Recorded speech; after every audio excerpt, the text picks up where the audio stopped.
Matrix. I'm Jonathan, and I'm left of center.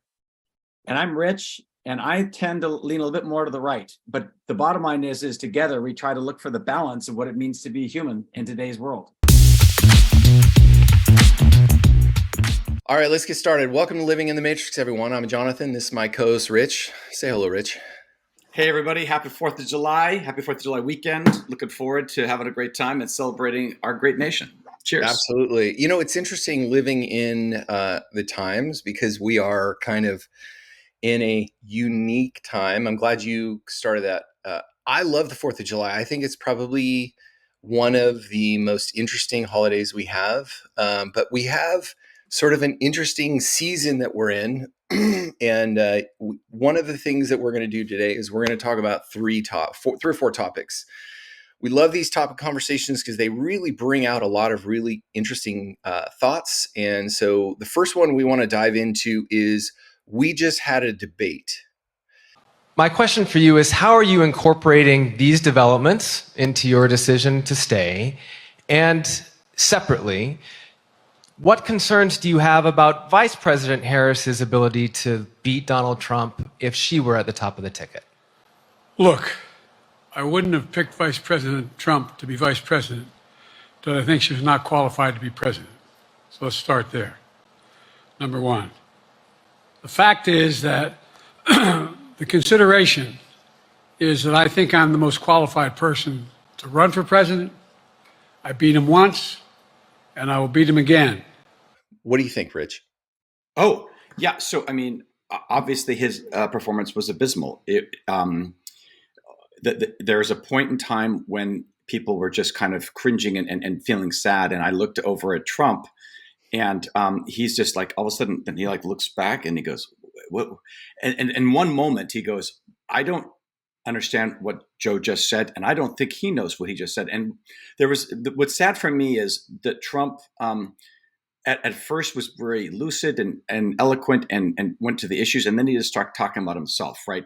By the end of the night, it appeared after a break, he kind of had a little bit of a resurgence, got back into it, but then he finished very poorly. That's what I understood. And there was a lot of interspersed of stuff in there. Are you talking about Biden or Trump?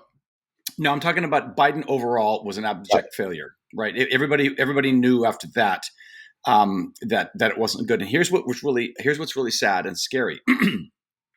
CNN at the end of that said, "Okay, guys, after the debate, please tell us the audience of CNN who won that debate." And it was 67% Trump and 33% Biden. And for those 33% of the people out there, that is just either you're ignorant, you're stupid, naive, or you just are holding on to some kind of threat of something, because that's so disingenuous. Because he wasn't functioning as a human. There was nothing to vote for in that particular person. For that 33% to say, yeah, I'm still casting my vote for Biden, I think that what they meant was, I'm casting my vote for the Democratic Party. That's my observation. Yeah, they'll typically say 40% will vote Democratic or Republic. So you have two groups of 40 and you have about 20 that's sort of the float. I think we're seeing a lot of people realize here's the thing. You and I are polar opposites on this regard. I don't like Biden at all. I think Biden's a puppet, but I think Trump is a menace. And I think Trump is, and you think completely opposite, but I think here's an interesting point for the Democrats, because I'm not really a Democrat. I'm more of an independent. I don't like politics at all, but it's necessary. Biden is at a loss. He's at a point functionally that I think we're watching the Democrats go off a cliff. And what I think is going to happen, at least in the dialogue, is that someone like Michelle Obama or Gavin Newsom is going to step in at the convention. It's just wild how this whole season of politics has played out, because at the debate, you began to really see, the traditional idea is Joe can beat Trump at debate. He couldn't do that.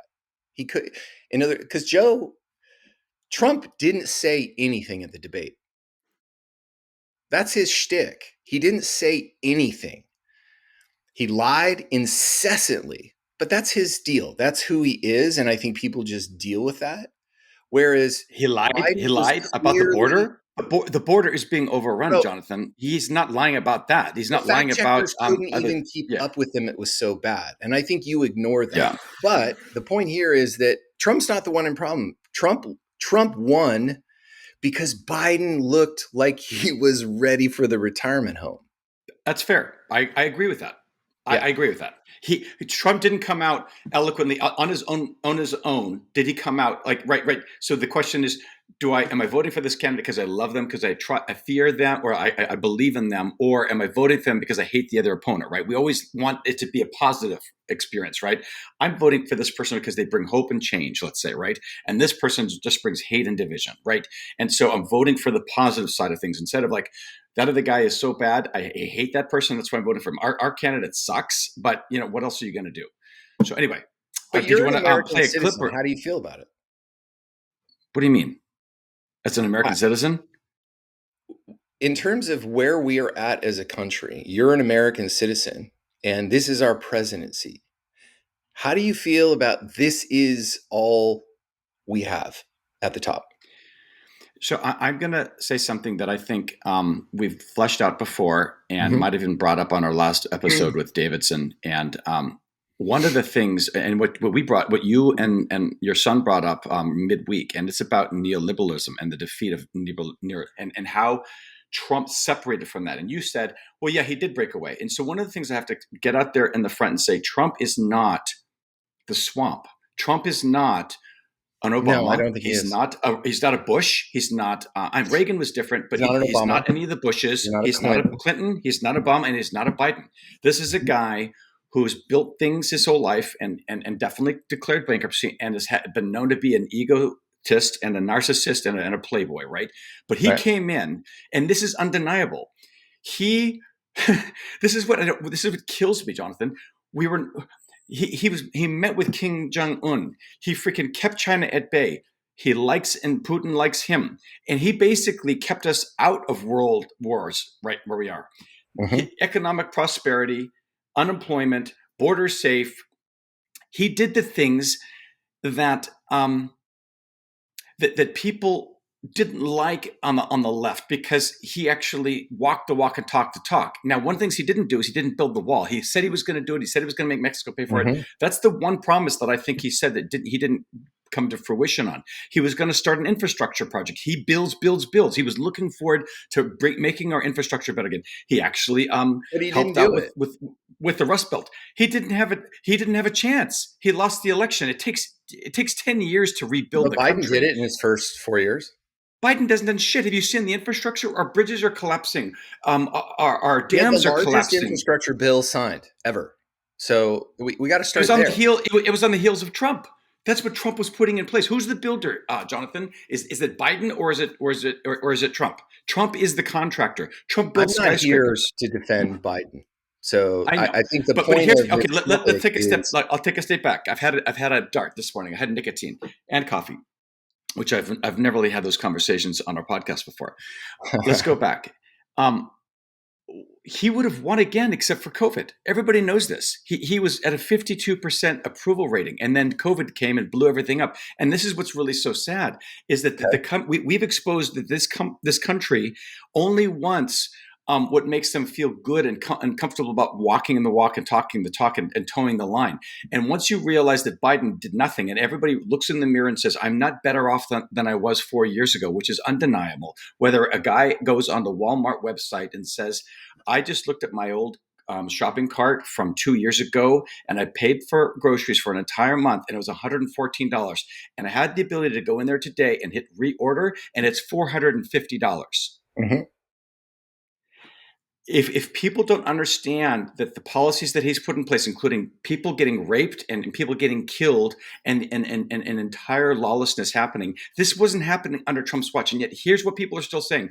Let's give Biden a chance. And it's this is what just absolutely blows my mind. Okay. It's the Let me matrix. give It's you a the absolute counterpoint. matrix. Let me give Yes. you a counterpoint to the same matrix. Okay. One, Biden didn't raise prices. Corporations did.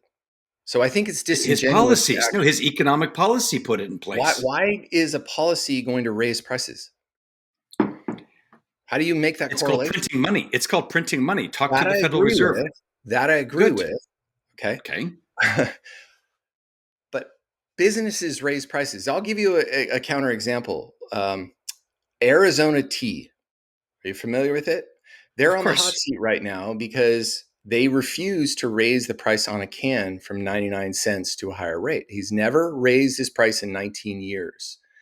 And it's very easy to say, oh, Washington. See, when Trump was in and he raised a 2 trillion or gave a $2 trillion tax break and it's hurting the middle class, nobody complained. You don't count that part. That's the problem I have to deal with is help me understand why you think Trump is so great when you've ignored that he's done just as much. That's my point is the debate The showed fiscal policy, no, a Jonathan, total shit show and a guy you're, who cannot think. you're talking in academics, and the people were I'm not actually talking in better off. academics. Absolutely. You're talking in theory about like tax cuts and how the middle class sucked, and everybody was That's a fucking fact, happy. bro. He gave Everybody was, $2 dude, trillion tax cut to the wealthy. Do you you disagree with go that? go up to 100 dude, all the wealthiest have gotten even more Do wealthy you now under agree Biden. that he created that tax cut? Let's start there. I agree. And guess what? Okay. It benefited everybody. Okay. Dude, are you, It has dude, no ask effect on 100 where we're at people in today. small town Arkansas, ask 100 people in small town Arkansas if those tax cuts fucked them over 4 years ago. They're going to go, please take us back to 4 years ago because we're paycheck to paycheck. I can't actually pay my bills now. My farm is done. Everybody is looking at this, and what you're saying, you're putting this up on the chalkboard in terms of equations and about tax cuts and fiscal policy, Mhm. and everybody's looking at you in the face right now, and they're saying, I don't care No, what they're you not, say. bro. No, they're not. Everything was better. Everything Come was on. better four Come years on. ago. Jonathan, everything was better 4 years ago. Nobody, No, it there's wasn't. nobody, No, it only the wasn't. trillionaires, only We the as a trillionaires. country, here's my point. Okay. Here's my point. As a debate, it showcased two really important things. And this is my point. You know, I don't like Trump and you don't like Biden. We're clear on that. But Yeah. here's the reality both candidates suck. And here's why Biden is, I think Biden in history will show up better than Trump long term. Okay. But that's neither here nor there. That's neither here nor there. Okay. That's just a That's conjecture. It's pure conjecture. Okay. pure imagination. Yes. Okay. But you don't Yeah. have that imagination because you're so locked into Trump, bro. Here's my point. We have two candidates that are both shit shows. And here's Okay. why. Let me give you Yeah. the point of why. Tell me why. Tell me why. Biden is clear. I'm not a Biden fan. Biden, faculties wise, it's time for him to retire. It's pretty clear. But during those 4 years that Trump was a president, the United States was in utter chaos. And that's my point is you lift Trump up to this point that it's going to make the country a better country. It has no historical precedence for doing that. And it ended with January 6th, which is sort of the capstone of saying, this is exactly what Trump brought. And that's my point, is And we you are in believe a that point January 6th historically was where the we real have two thing? shit shows.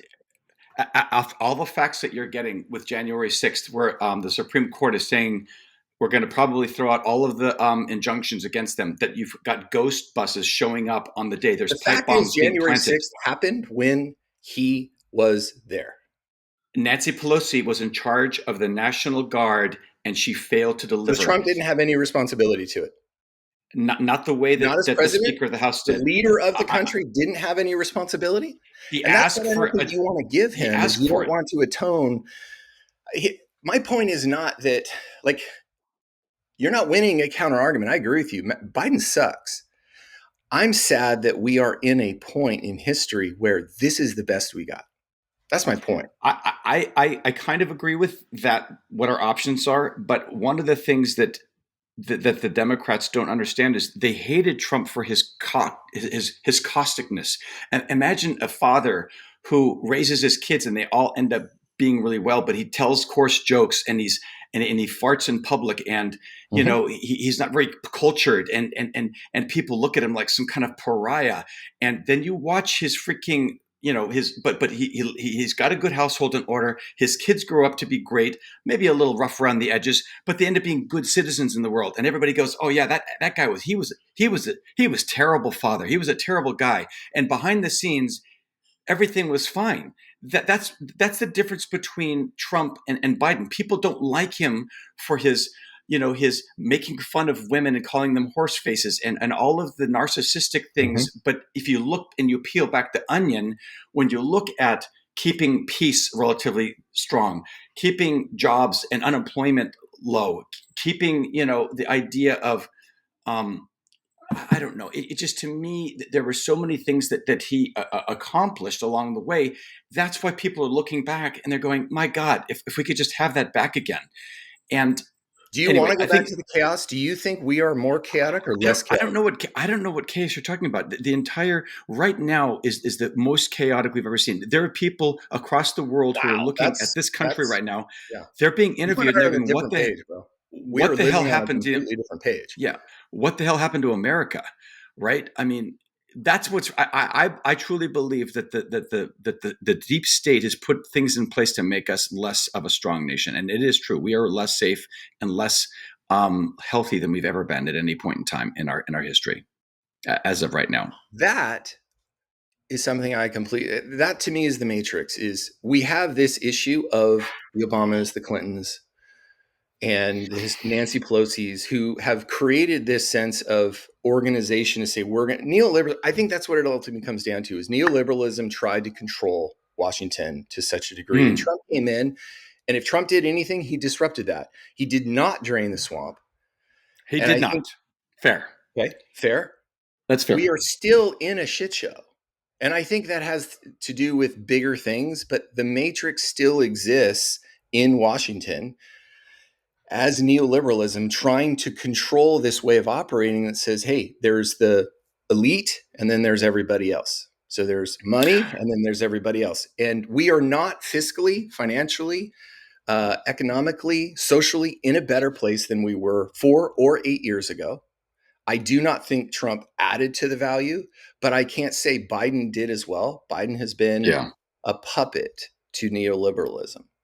And I Yeah, think I to agree that with that. point is my point of this topic, or at least what I wanted to get out of it, was how do you think we as a country get out of this hole? And what I hear you saying is it's more of the same, which is Trump. Because I don't think Actually, either of them are the answer. okay. What I was actually going to say is at the beginning was, now that you've watched this, what is the course of action for the Democrats? Because we already know what the course for the Republicans is. It's going to be Trump all the way, and it always has been. Yeah. But you've got people spinning their heads around saying, is it going to be Newsom? Is it going to be Michelle? Is it going to be Gretchen Whitmer? Because they're talking about a couple other people on the ticket too. Is it going to be Kamala? Right? People are talking about, is it going No, to be Kamala? And when you no. look at Kamala, the montages of Kamala make it go like, oh God, this should get eaten alive. So Well, on that's top of actually that, how I wanted it. Yeah. I think Kennedy splits the Democratic ticket. Splits it So in half. I think not that's enough. it's It's more enough that fringe. Trump has a clear lead, and now after that, that was the point of the debate. Is the debate shifted people's perceptions of Biden to such Yeah. a degree that it became a talking point. And when it's a talking point, it's like, remember what was the name of the Howard Dean? Remember Howard Dean? He lost because of that talking point, and we're there now with Biden. We're Well, he there. also got that. His one thing was like he just got really fired up on. He went "Rah!" on camera, and that was like, dude, Yeah. this guy's unhinged. But going back, just to be fair to me, I told you and Davidson, I loved Andrew Yang. I loved his ideas. I could have voted for that man, right? Being even though it was Trump going there ultimately, and I originally wanted to vote for Marco Rubio because he just came across as a much more polished candidate, and then But we're unfortunately not he. What we're I'm not saying in to a you is political thing. We're I'm not just not like looking. the right I'm not a political Trump thing. worshiper. I'm not a Trump worshiper. I want you to understand that. I could have voted You for Andrew defend Yang. them pretty vehemently, though. I know it's because he's what we had. Hmm. I'm telling you, and I've told Davidson, said this before on podcasts, and I've told other people Hmm. that I really liked Andrew Yang. He came across both aisles, and I liked some of the things he was talking. He liked nuclear power. He was on Fox and Friends. I also liked RFK Jr. I think he's got a lot of important things, and he's helping people break away. Right, one of the things that RFK and Trump do, and my God, can you imagine them as a team? Hmm. Would be they are the dystopian. No, they're not dystopian. They're the ones that are opening the matrix up. Right, they're saying peel back the matrix, and let's see what the real world is, and let's really roll up our sleeves and dig in. That would be an amazing for me. I would love to see something like that. Right. Wait, what do you We'll mean see. in terms of If peeling RFK back? became his, if RFK became his like ticket, if it was Trump and RFK, imagine Oh what they no, could do. RFK would never do that. I He would know, and never Trump join wouldn't Trump. either. No, I and know, I but he's think not a Dem. He's not a Democrat, right? He's no, not a but Democrat. he could be. I think as a Hail Mary, the first Hail Mary is to Michelle or Gavin Newsom. I think that's the Gavin, talk, at least what I hear. But I don't think Gavin Newsom.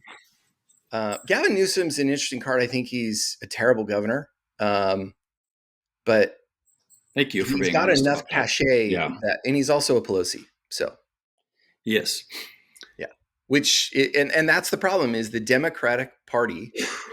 The Democratic Party is fucked. They really are. They're kind of in a really shitty situation right now. And I think given Kennedy splits the Democratic ticket because I think Kennedy pulls from the Democratic Party much more historically than the Republican Party. Ross Perot pulled from GHW Bush, and that's why GHW Bush lost. And then, of course, Clinton. Yep, you got it. Yeah, I agree. That's the same kind of scenario going on. Yeah. All right, let's switch topics. I want to show you this video. Or did you watch the? Yeah, What'd you show it say? up. Yeah, this is AI, baby. What is it? All AI. right, so let me. I'll let you listen to it again. Yeah. Work optional, yes. Will you work? I'll try to work, yes. Now, this may sound great, but I think there will perhaps be a crisis of meaning. If the AI can do everything that you can do, but better, then what is the point of doing things? So I think there will be a bit of a sort of existential crisis of why do It anything. will be like the Roman Empire at the peak of the Roman Empire. Yeah, with AI and robots. So, yeah, I think we are headed to an age of abundance. I think we're at the most interesting time in history. So, there's supposedly some proverb that says, may you live in interesting times as a curse, and we live in the most interesting of times. So what Elon Musk is proposing is this idea that if you have all 30 million robots, that's what he estimates in the next 3 to 5 years. He's going to have 30 million Tesla robots in the workforce. They're going to be between $10,000 and $20,000, and it's going to create an age of abundance because people are going to have to work. But what's interesting about that, especially as a man, what happens if you don't have to work? Yeah. And he calls it an existential crisis. What do you think about that? Well, the guy in there mentioned the Roman Empire, the peak of the Roman Empire, right? The same thing happened with Alexander the Great. The famous quote that Alexander the Great did when he had almost the entire world as we know it, all the way out to Persia, all the way out to England. Mm-hmm. And when he realized he had no worlds to conquer, Alexander wept, right? That's a famous line. Yeah. Alexander wept. And there's a drink actually in Portland, Oregon at a great bar. So one of the immediate things that comes to mind is when we lack purpose, teleology, then things get really bad. The things we've been seeing as men are trying to become more masculine and trying to actually overcome the Homer Simpsons and the Al Bundys and the pejorative masculine framework that Hollywood has been giving us is like, dude, we got to come back. We've got to have kids. We got to support. We got to provide. We got to be healthy. And you're seeing a lot of stoicism and stuff. Having that purpose and meaning. When you take that away from people, they either become dependent on drugs and sedation, or they go out and they become violent and destructive, right? When a man has no purpose, and it's kind of like what Janis Joplin says is freedom is just another word for nothing left to lose, right? Freedom is just another word for nothing left to lose. Imagine when there was a word in a movie that says if somebody's got nothing else left to lose, then that's a dangerous person, right? And it's also, what do you have to gain? So that could be the prescription, Jonathan, in my mind, for a terrible formula of either on one side, depending on what you're tapped into, complete sedentariness and drug induced like opioids and stuff, and there's no more point, or it's like I'm going to go out there and fucking take out the world. I'm going to take these robots out. It's going to be subterfuge. It's going to be the resistance, right? There's going to be an uprising, and so I would see those two things balancing against each other in that worldview. Do you agree with his premise that we're going to have a crisis of meaning? Because I do. I think that's the provocative. Absolutely. No, that's not any purpose. The crisis of meaning is the idea of purpose, of teleology. Yeah. 100% we're going to have a crisis. And how would we address that, right? In light of all those things going on. Now, I'm going to tell you what's crazy is I pulled up Chat GPT and I said, I said, my question is, if AI is going to take over our jobs and do things better than we can do, what will our purpose be? And Right. it goes, well, focus on creativity and innovation. As AI handles routine tasks, humans may have more opportunities to engage in creative, innovative work, which is harder for AI to replicate. Interpersonal skills, jobs requiring emotional intelligence, empathy, and social interaction, ethics and oversight, societal impact, etc., adaptation strategies, and how do you do that? So it tried to give me, a Chat GPT 4.0 version of why there's still going to be some, opportunities for us. But I'd love to ask you, in light of both of us agreeing on this as existential crisis, what are our options and how do we prepare for that? Well, I think you and I have talked a lot because we talked to my son a lot about this. We're always talking about what is the black swan. And the black swan is the unknown like 9/11 was a black swan. It's the thing that comes out of left field that captures us completely by surprise. We did not anticipate it. There may have been signs, but nobody could see it. I think this has the setup for a black swan that is profound. And here's why. In scripture, in Genesis 3, when God describes the curses, work is the male curse. Okay? The toil of the fields. So in other words, the very existential crisis a man can encounter is having meaningful work, and it's never going to be enough. So imagine if you take that to the nth degree and say, hey, you don't even have to work.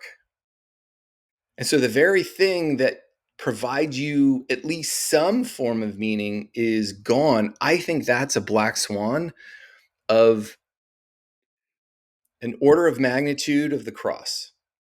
Something's dying. Wow. I do, because Yeah. you're fundamentally addressing the very core problem of a man. Guess what, man? You don't have to work anymore. Well, wait a minute. That's how I create my identity, by what I do. What do men do? Hey, what do you do for a living? That's the number one question men ask each other. What do you do for a living?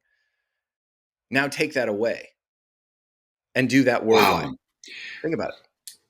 You know what's interesting, Jonathan, is that you know who that guy Rowe is, right? Mike Rowe, the guy did Dirty Jobs. Dirty He's Jobs. brilliant. We've talked. He's been on podcasts. He's been on shows where he talked about there's like 15, 20 million men out there who can work, who are actively disengaged already.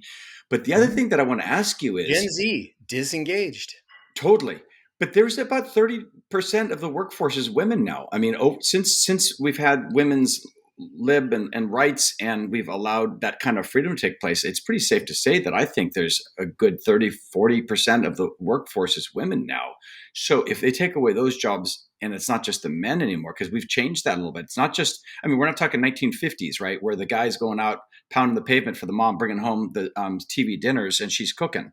That paradigm has changed dramatically. So maybe will the crisis be less existential? Because going back to Black Swan, I think COVID was a Black Swan for us. That is, people are still reeling today. Because it came out I of think nowhere. people are reeling more from COVID.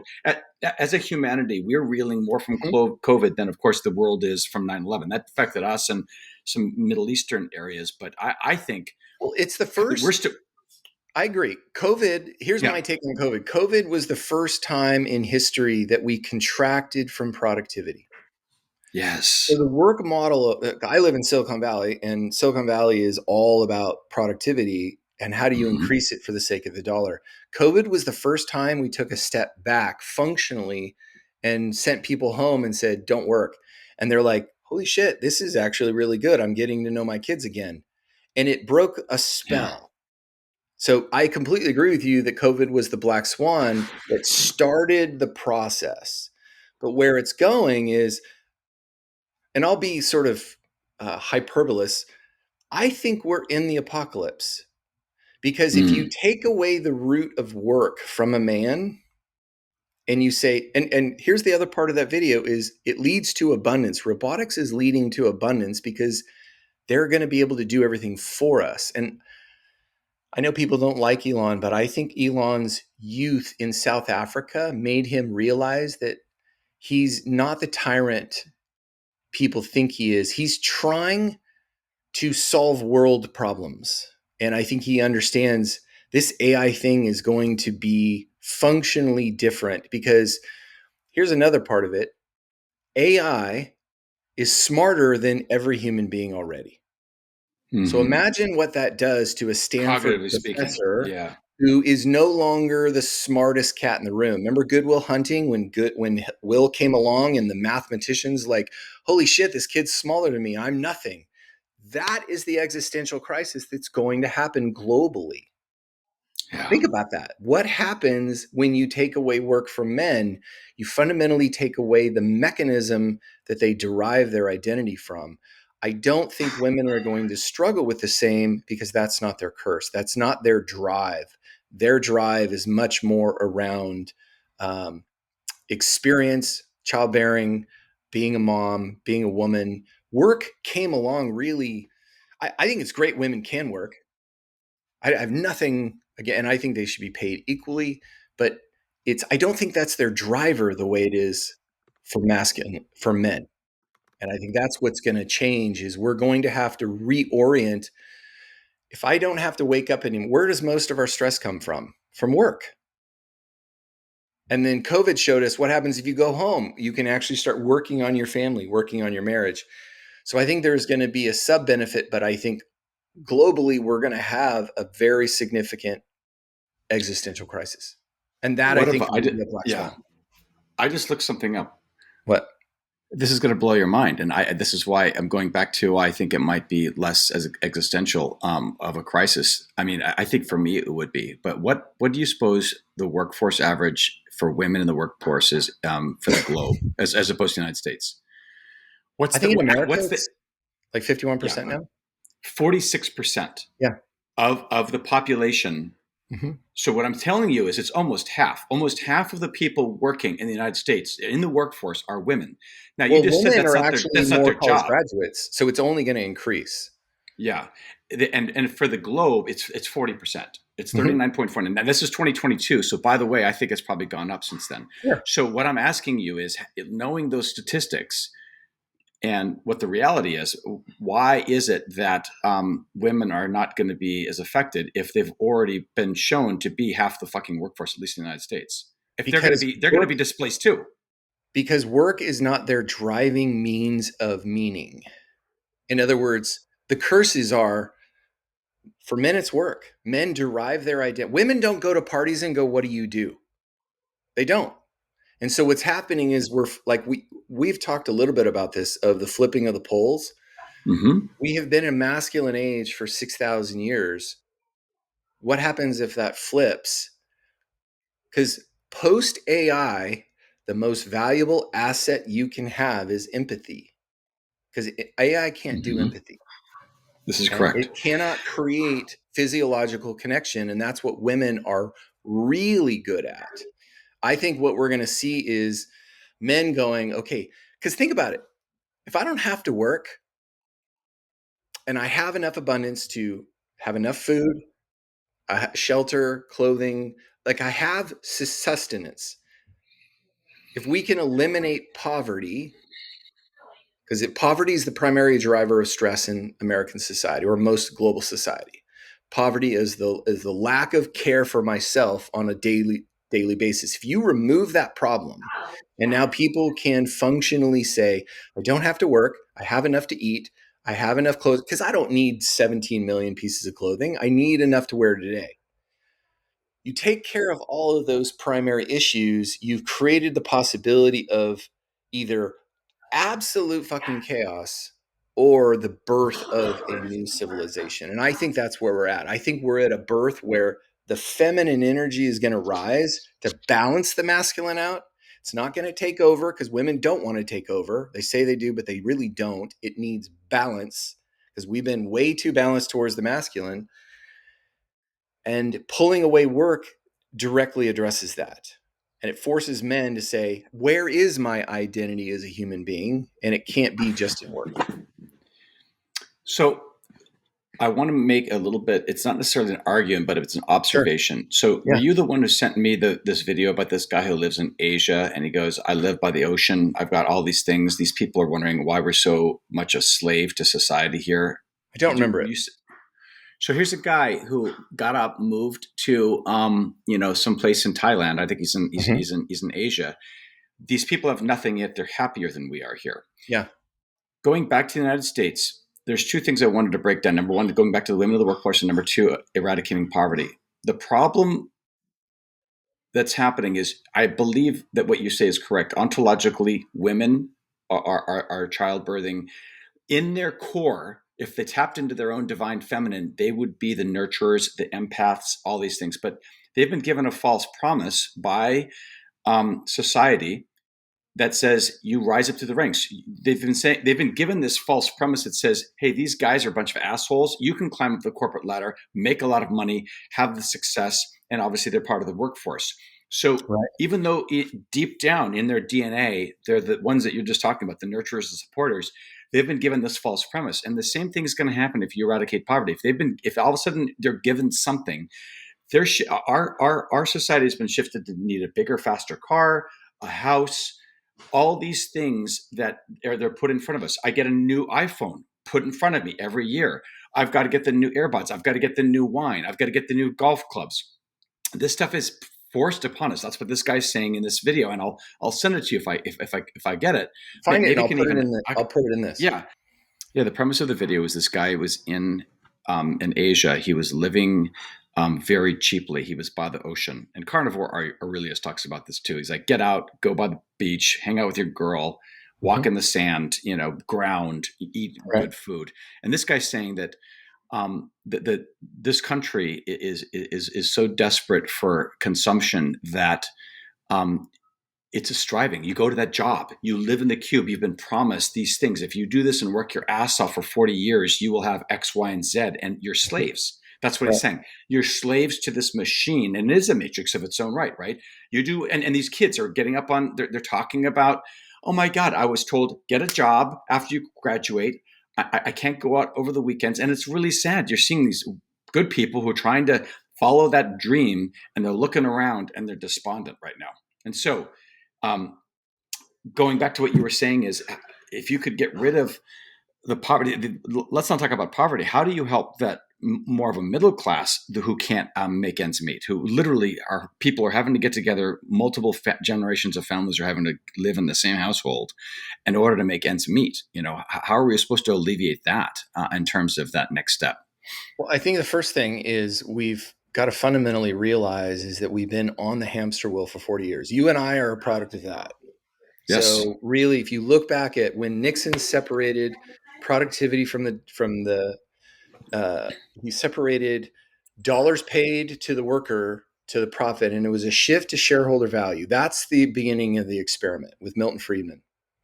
And for 40 years, you and I have lived an idea of what happens if you take off any kind of regulation to business and just say, keep producing. Well, guess what? The 80s were the birth of, wow, this is pretty powerful when you focus on productivity. And then the 90s was the burnout of that, saying, oh, but you got to keep the movement going because GE's Jack Welch says we just keep charging. And the 2000s was, you got Y2K, and then the 2000s going, we don't really know how to handle everything. And it blew up with the housing crisis because we couldn't manage it. And I think that's the thing that we're realizing is we've been living a 40-year experiment that asks, can we keep the hamster wheel going? And the hamster wheel was our carrot. So your and I generation, the Gen X generation, is we lived the ride, but is the world a better place because of that? And I think fundamentally we're exhausting the idea that that hamster wheel can continue. And I think Yeah. if you insert 30 million robots, you fundamentally create a crossroads to say, wait a minute, let's hold on. And I think honestly, going back to the first context, I think both Biden and Trump are a desire to go back to that old way. And I think the world is saying no more. And there's enough inertia that says, like Gen Z is like, I'm not gonna work. I don't want to work. Like, because the carrot's not there anymore. They know it's bullshit. And our generation is at the tail end of it. We've gotten just enough, and most of the middle class is pretty much gone. It's got to start, the balance has to shift away from, I don't know, really the ethic of the entire process has been greed. That it's Mm. okay Talked that about this many times. I think Elon and Larry Ellison, I think people like that who have the brilliance of that should be responsible for billions and billions of dollars. Yes.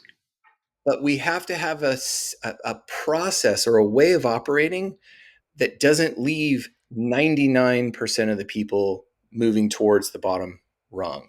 And I think that is what is shifting. And so if you insert those robots, you take away the impetus to work, men are not going, it's going to naturally cure itself because we don't have to be buying into greed. It's an alternative that may shift the thing. And now I've got to learn how to have empathy because I'm not working as much and I want to actually hang out with my friends. But if I don't learn empathy, I can't hang out with anybody. And we're in an existential crisis right now that is profound.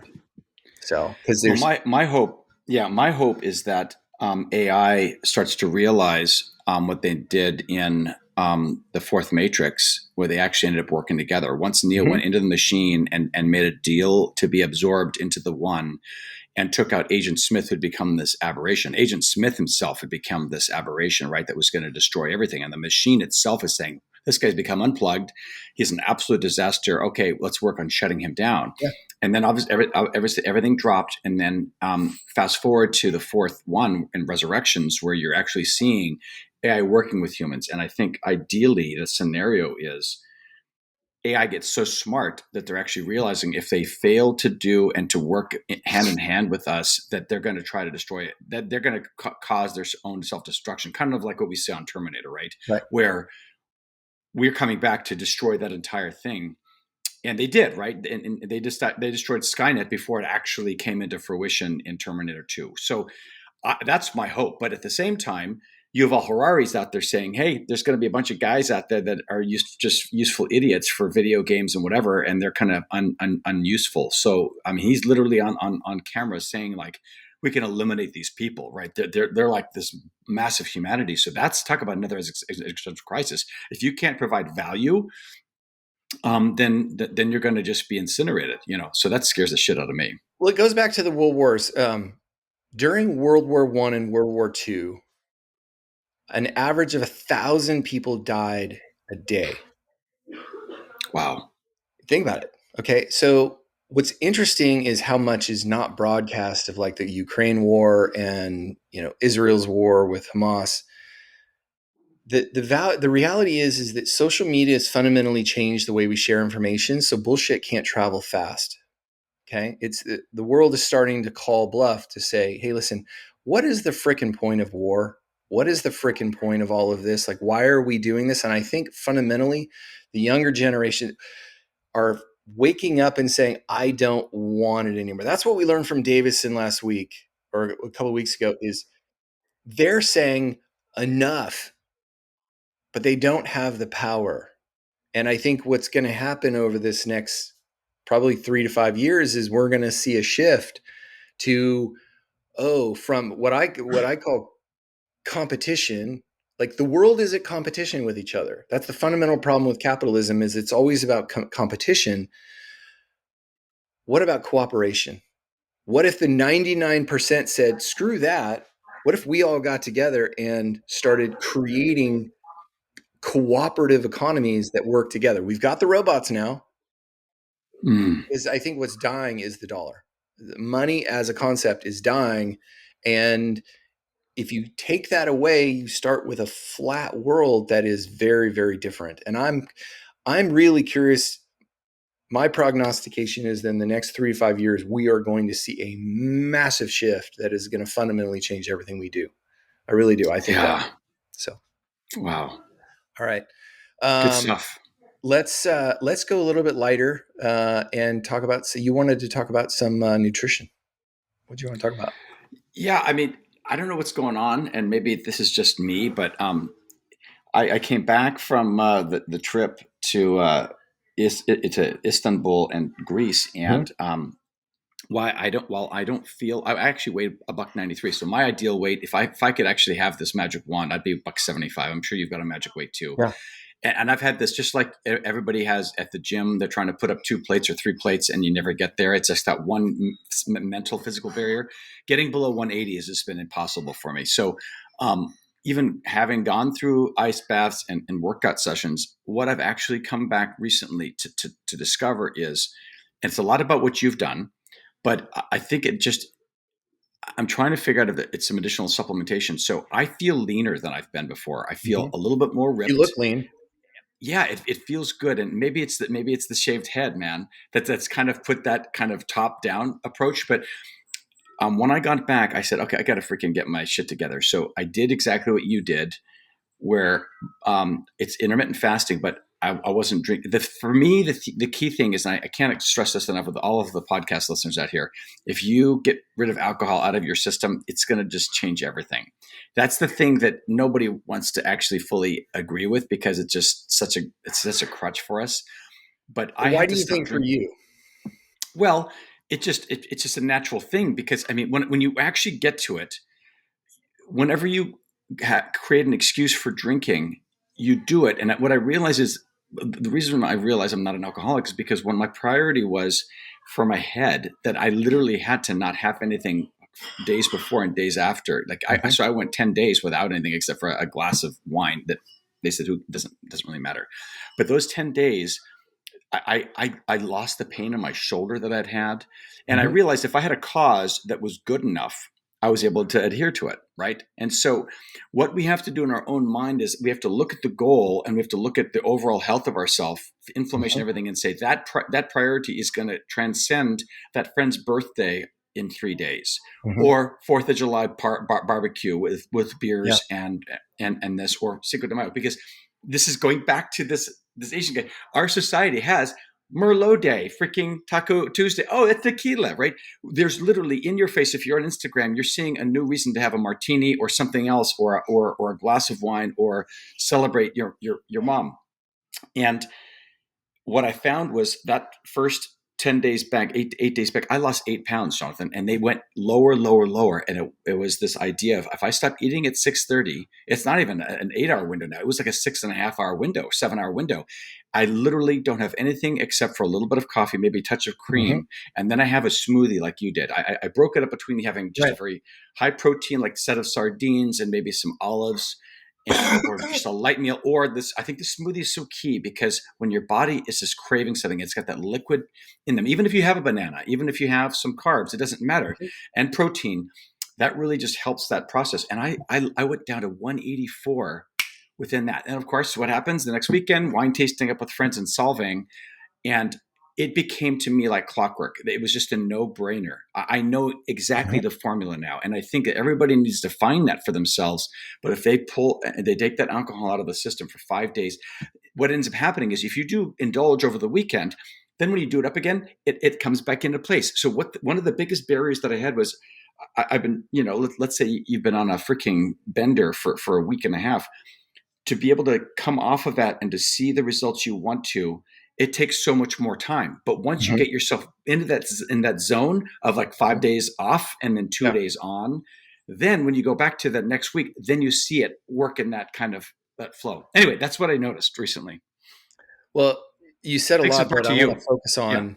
Yeah, I want to focus Yeah. on the intermittent fasting part. I think there's 2 things that happened in your thing. One, you switched your diets. When did you switch to intermittent fasting? When you got back from Istanbul? I've done intermittent fasting all the time, but the problem is that when But you you did it have intentionally different. You reduced the alcohol. that But was my it. question is, Yeah, when did the you lose your alcohol. weight? I lost it when I got back. I was because I So thought it you was, didn't lose yeah. it on the trip. Well, it's because you ate a lot of carbs, right? I mean, every meal had rice Here's the and pita difference. bread. And I want to bring this up. Yeah, European diets do not include processed foods. that's Okay. true. So European diets are very different than American diets because the food is not processed. It's if you look at the labels, they're primarily whole grain elements. And so I'm wondering if the shift of the European diet flowed into your intermittent fasting, which is going primarily towards proteins. Because here's the thing, I think every human being probably lives in 10 pounds of inflammation. Because every time I've started a Yes. new, because all disease it originates through inflammation of the body. They know that Hmm. now. It's very, very clear. And so every single time I've started an intermittent fast intentionally, I lose that inflammation weight. Usually it's like 10 pounds just like that. And then the Hmm. real hard work comes. But the intermittent fasting, what I've learned is when you get into that process, your body really starts to look forward to it because it's developing a pattern and it'll follow along. When I was clear, and I agree, no alcohol was a key indicator primarily because it converts to sugars. I think that's just a guess. Your body gets into a habit, and I was losing A a day, day, a a pound a week. day. Okay, a pound a day.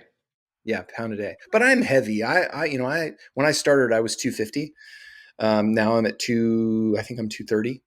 So I fluctuate between Okay, 225 so you and went down 230. to 220. Yeah, you went down to I 220 went to at your 225. best because I think you Yeah. lost 30 pounds. And then yeah, now but that's still pretty good. You're only about 5 pounds above that, you know. For me, when I got down to my 182, 183 during my one fast back in the spring, Hmm. I went back to the 190. So I hover now in the 190 Hmm. area, and then I try to get down to the low. So so my weight is less than yours, and yet I still have this bigger volume, bigger swing.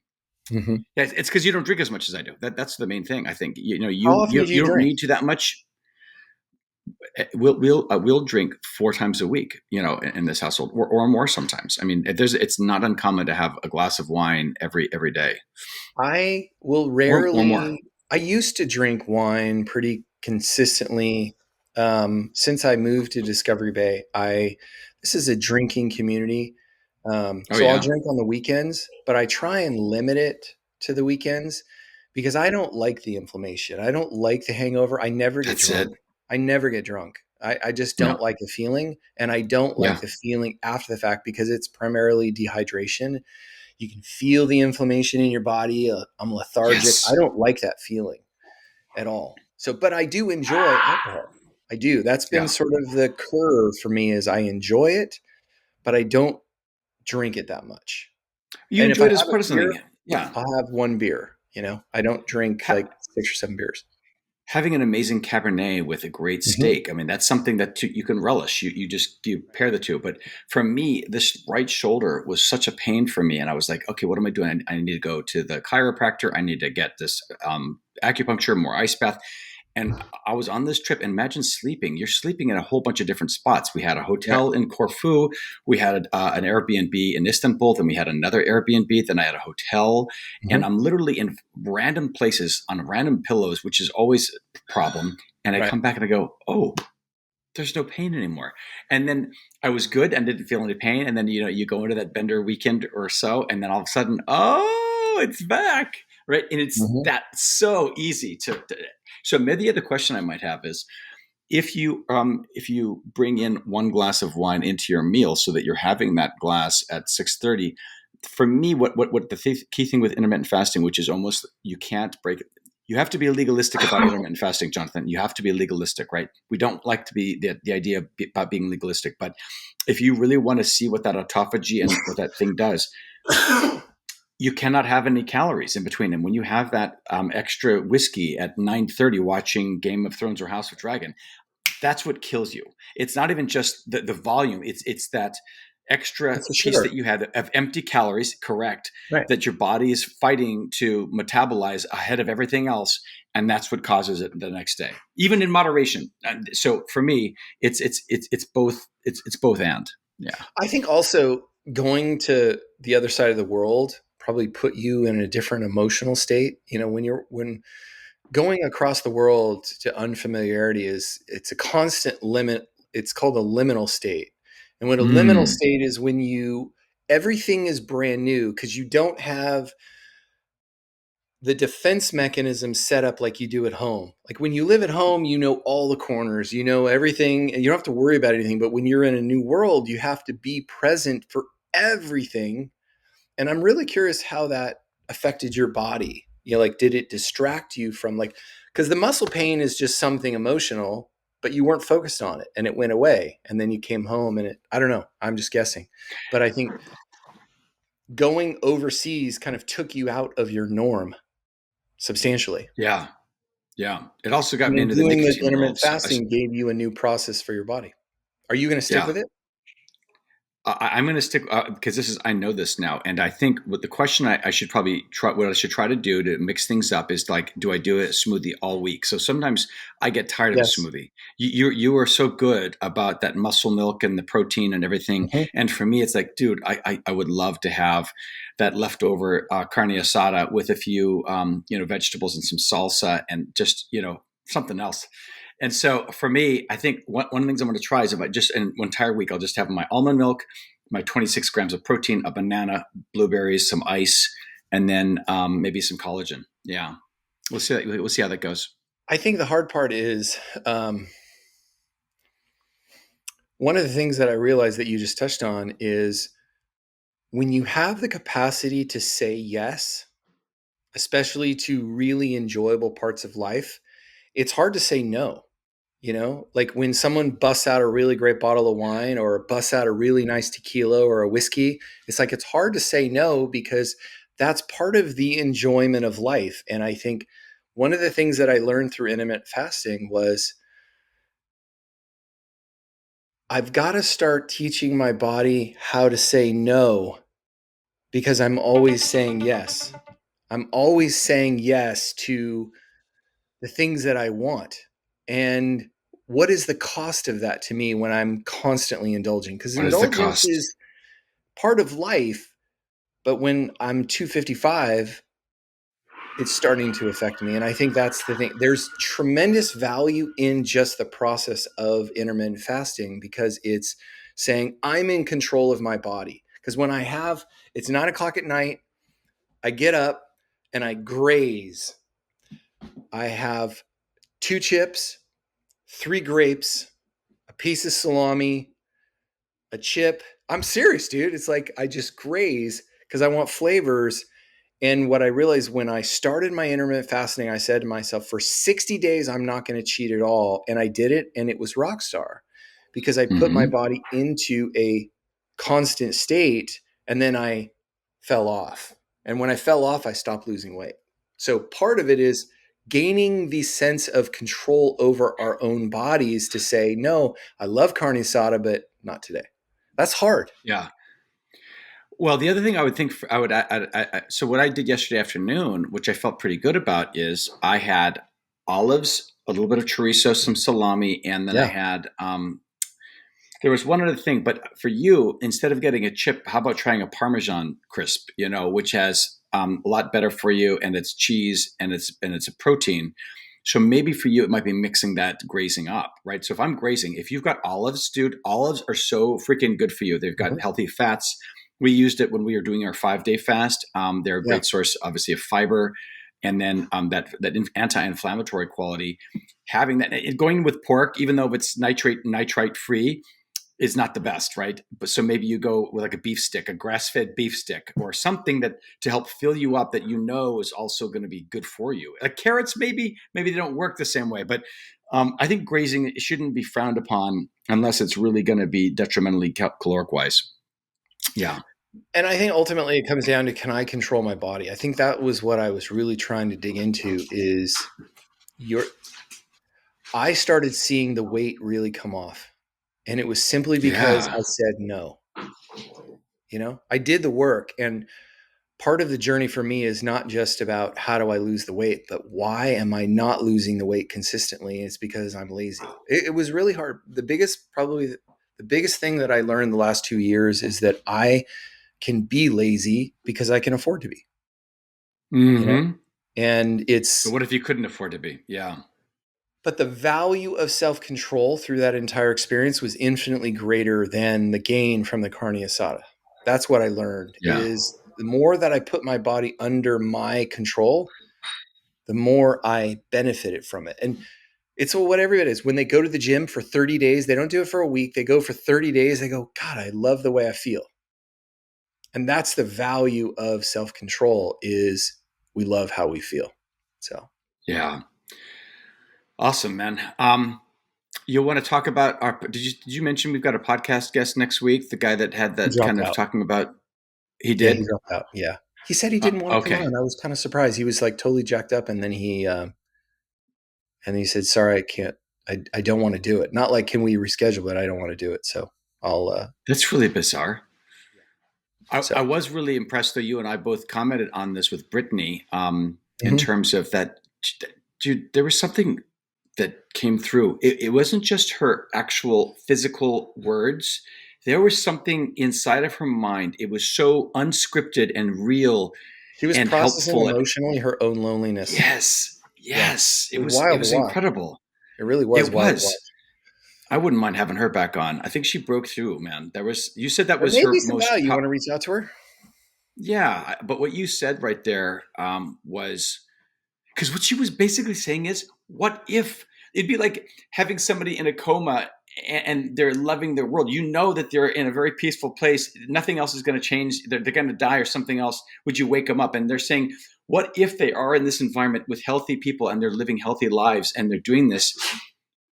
Would you try to take them out of that reverie and maybe leave them alone for a little bit? There was just so many things going on in that post.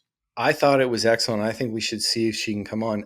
Cause I think fundamentally we learn a lot when we question our own assumptions. And that's what she was doing. She was saying, what is the cost of me believing that this is it? Like what is, and the whole conundrum of, do I talk people out of their joy when I know they're not going to experience that joy after? Yes. Like that was a profound thought. Dude, that's union. This is what we've been talking about. This is maybe it's the point of the love that you talked about, where it's the meeting. It's like, let's just, can't we get along? It's that it can't be that simple, but it is. It's like unified field or the source or God, right? How Yeah. about the same thing? We're in the same place. We're vibrating at the same level, and it's all about love, and it's Mhm. all about union and peace with our fellow man, right? That's it. Yeah. Awesome, brother. All right, everybody. This has been another. I love these topic episodes because they always get interesting. We always get to share our hearts. To all of our listeners, we appreciate you. Thank you for listening, and would love to know who you are. Please comment, review, and share. Subscribe to subscribe to our podcast if you can. It's 4th of July week, and to all those out there, please enjoy. Be safe. Don't get Be hurt. Any safe. final words, Rich? No, don't be like Ben Stiller in Tropic Thunder. He gets his arms blown off. So anyway, have a good one, everybody. All right. Much love, everybody. Take care. So let's get started.